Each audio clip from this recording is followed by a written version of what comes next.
যে কোনো শিক্ষা ব্যবস্থার সাফল্যের পেছনে আসল রহস্যটা কি জানেন? একটা শক্তিশালী নেতৃত্ব। স্কুল বা কলেজের মতো মাদ্রাসারও কিন্তু নিজস্ব একটা প্রশাসনিক কাঠামো আছে। তো চলুন আজকের এই আলোচনায় আমরা মাদ্রাসার সবচেয়ে গুরুত্বপূর্ণ দুটো পদ, মোহতামেম এবং নায়েব মোহতামেম, তাদের দায়িত্ব আর কার্যক্রম নিয়ে সহজভাবে জেনে নিই। চলুন শুরুতেই একটা সহজ তুলনা দিয়ে ব্যাপারটা বুঝিনি। আমরা সবাই তো প্রিন্সিপাল আর ভাইস প্রিন্সিপাল এই পদগুলোর সাথে পরিচিত, তাই না? মাদ্রাসার প্রশাসনিক ভাষায় এই একই ভূমিকা পালন করেন মুহতামিম এবং নায়েবে মুহতামিম। মানে নাম দুটো হয়তো একটু আলাদা, কিন্তু তাদের মূল দায়িত্ব কিন্তু অনেকটাই এক। আচ্ছা, তাহলে প্রথমেই কথা বলা যাক একেবারে শীর্ষ পদটা নিয়ে। মোহতামিম হলেন সেই ব্যক্তি যাকে কেন্দ্র করে পুরো প্রতিষ্ঠানটা চলে। বলতে পারেন তিনি হলেন প্রতিষ্ঠানের মূল স্তম্ভ, যার উপর সবকিছু দাঁড়িয়ে থাকে। তাহলে এই মোহতামিম আসলে কে? সহজ কথায় তিনি মাদ্রাসার সর্বোচ্চ নির্বাহী কর্মকর্তা বা চিফ এক্সিকিউটিভ। প্রতিষ্ঠানের সার্বিক উন্নতি, তার শৃঙ্খলা এবং সঠিক পথে পরিচালনা করার সব দায়ভার কিন্তু তার কাঁধেই থাকে। মানে এক কথায় প্রতিষ্ঠানের ভালো মন্দ সবকিছুই দিন শেষে তার নেতৃত্বের উপরই নির্ভর করে। এখন এই যে তার কাজগুলোর তালিকাটা দেখছেন, এটা থেকেই বোঝা যায় তার দায়িত্বের পরিধিটা আসলে কত বড়। শুধু পড়াশোনা বা ছাত্রদের থাকা খাওয়া দেখাই নয়, যোগ্য শিক্ষক আর কর্মকর্তা নিয়োগ দেওয়া, প্রতিষ্ঠানের টাকা পয়সার স্বচ্ছ হিসাব রাখা, আবার বাইরের জগতে মাদ্রাসার হয়ে কথা বলা, এই সব কিছু দেখভাল তাকেই করতে হয়। কিন্তু ভাবুন তো, এত বড় একটা দায়িত্ব কি একা সামলানো সম্ভব? একদমই না। আর ঠিক এখানেই চলে আসে দ্বিতীয় গুরুত্বপূর্ণ ব্যক্তিটির কথা।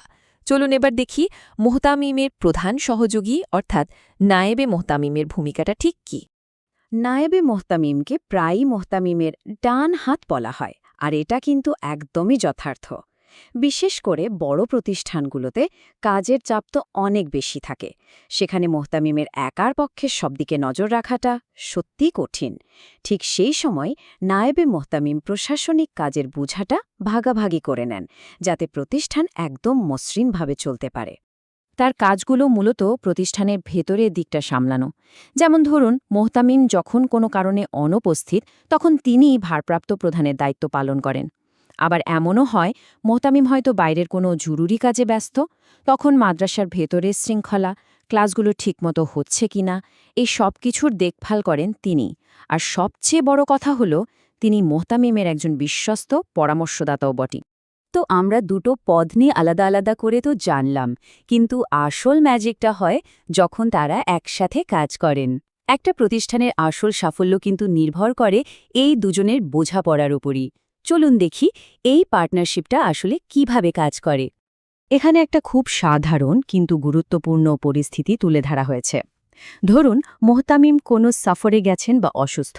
তখন কি হবে? প্রতিষ্ঠান তো আর থেমে থাকবে না। ঠিক সেই মুহূর্তে নায়েবে মোহতামিম পুরো দায়িত্ব নিজের কাঁধে তুলে নেন। তিনি এটা নিশ্চিত করেন যেন প্রতিষ্ঠানের কোনো কাজেই সামান্যতম ব্যাঘাত না ঘটে। এর ফলে নেতৃত্বের একটা ধারাবাহিকতা বজায় থাকে। এই কথাটা আমার অসাধারণ লাগে। এটা তাদের সম্পর্কটাকে একদম পরিষ্কার করে দেয়। ভাবুন তো, মস্তিষ্ক তো বড় বড় পরিকল্পনা করে, তাই না? কিন্তু তথ্য ছাড়া তো পরিকল্পনা করতে পারে না। সেই তথ্যটা জোগাড় করে কে? চোখ আর কান। ঠিক সেরকমই মোহতামিম হলেন সেই মস্তিষ্ক যিনি বড় সিদ্ধান্ত নেন, আর নায়েবে মোহতামিম হলেন চোখ আর কান যিনি প্রতিষ্ঠানের ভেতরের সব খবর রাখেন এবং সেই সিদ্ধান্তগুলো বাস্তবায়নে সাহায্য করেন।